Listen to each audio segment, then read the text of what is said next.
Ok l'équipe, c'est R2Z les gars, nouvelle vidéo aujourd'hui pour l'Europa League de ce jeudi. Alors j'ai pas tout sélectionné tous les matchs, évidemment il y a trop de matchs. J'ai sélectionné à peu près 6 ou 7 matchs. Je rappelle les gars, sur YouTube c'est que des avis. Ticket perso à moi sur Insta et Telegram. Et pour avoir le ticket fun, il suffit juste de liker la vidéo, de s'abonner à ma chaîne YouTube et de m'envoyer un message sur Telegram une fois que c'est fait. On va commencer les gars sans plus tarder. Je vous affiche les 7 matchs à l'écran juste ici. Premier match les gars, Marseille AEK. Marseille ont perdu ce week-end. D'ailleurs c'était mon pronostic perdu du week-end. J'ai mis Marseille ou nul face à Nice. Malheureusement leur carton rouge leur a causé du tort et ils ont perdu 1-0. Donc au niveau du classement en Europa League, Marseille est deuxième, l'AEK est premier et l'Ajax et Brighton sont troisième et quatrième. Un classement qui entre guillemets reflète pas trop simplement les équipes. L'Ajax devrait être premier, même si en championnat ils sont actuellement avant-dernier. L'Ajax avant-dernier dans leur championnat aux Pays-Bas, c'est comme Lyon, c'est incroyable on va dire, mais dans le mauvais sens.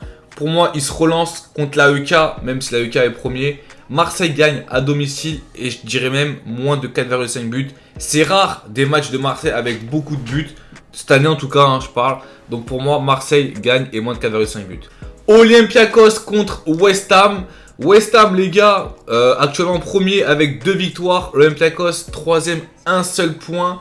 Pour moi sur ce match là, aucune des deux équipes ne gagne le match. Donc logiquement, match nul. On enchaîne avec Sparta Prague contre les Rangers. Alors même si je regarde ni l'un ni l'autre dans leur championnat respectif des équipes là, je sais pas pourquoi sur ce match là les gars, sachant que les 4 équipes de la poule sont à 3 points, une victoire, une défaite pour toutes les équipes, je verrais bien les gars les deux équipes marquées et même pourquoi pas les Rangers gagner à l'extérieur. Alors ça c'est vraiment entre guillemets en fun, les Rangers à l'extérieur. Le save, ça serait les deux équipes qui marquent sur ce match-là. Là, on a un match très intéressant sur le papier. Brighton contre l'Ajax. Comme je vous dis, les gars, l'Ajax, ils sont avant-derniers aux Pays-Bas. Brighton, c'est pas super non plus. Bon, après, ils ont pris City ce week-end. Donc, compliqué de faire un résultat contre City. En fait, ils ont joué que des grosses équipes. Il y a eu City, Liverpool, Marseille, Aston Villa, qui est très très bon en première ligue. Ils ont perdu 6-1. Et avant, c'était Chelsea. Donc leurs 5 derniers matchs à Brighton, même leurs 6 derniers matchs en comptant l'Ajax, qui est pour moi, ça reste toujours une belle équipe, c'est compliqué de faire des résultats.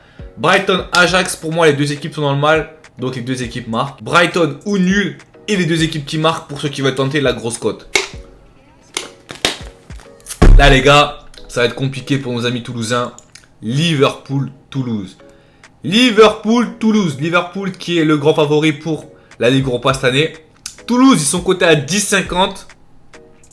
Pour mentir les gars, même si je suis français, on reste logique. Pour moi, Liverpool va gagner à domicile. Mais, je dis bien mais, pour moi, Toulouse, ils vont pas se faire ouvrir. Donc pourquoi pas jouer Liverpool gagne et moins de 4,5 buts pour faire grossir un peu la cote. Je vois pas Toulouse marquer. Donc pourquoi pas Liverpool gagne et n'encaisse pas de but aussi. Voilà, deux choix sur ce match-là. Soit Liverpool gagne et n'encaisse pas de but, soit Liverpool gagne et moins de 4,5 buts. On a l'autre équipe française, Rennes, qui se déplace au Panathinaikos. Ça va être compliqué aussi. Grosse cote pour les Rennais, même s'ils restent favoris pour les bookmakers. Le Panathinaikos est actuellement premier de la poule. Rennes est troisième, 4 points, 3 points et 3 points.